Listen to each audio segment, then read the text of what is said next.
Our last question is about the Golden State Warriors.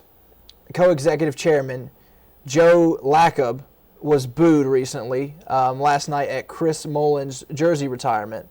What are your reactions to that, and especially how the fans reacted? What do you think about that? Well, at first, I was shocked. Obviously, those are that team's fans. How are you going to boo your own CEO? Right. However, once you look deeper into it, he's promised them playoffs, which with a record of 18-25 probably is not going to happen. They just traded away their best scorer, fan favorite and best scorer, Monta Ellis, for Andrew Bogut. Yes, Andrew Bogut he is an all-star when he's healthy. Right, but he's a liability. Exactly. With his injuries. He's a Kevin Garnett with the Boston Celtics. He's good when he's healthy, but he's worse than a Kevin Garnett with Boston Celtics. He's never healthy. Exactly. But once you take them trading away the fan favorite and their superstar, Monta Ellis, right, who had 21 points a game and 6 assists. That's this season. That's not counting what he's done in years past. And you can make the argument that Monta Ellis is in the top 3 shooting guards in the league behind, obviously Dwayne Wade and Kobe Bryant. But Ellis is right there. The only one I can really think of to compete with that would be James Harden at OKC. Very, very easily. And another thing why the fans may have been booing is he threatened to take the team to San Francisco.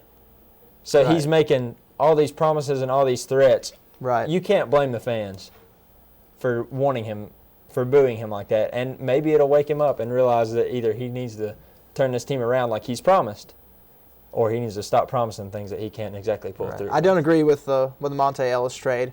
I like it for the Bucks. I think that's a heck of a backcourt with Brandon Jennings and Monta Ellis, but I don't necessarily agree with it with the on that with the Bucks. If you get the Bucks with a powerful center underneath now, look out.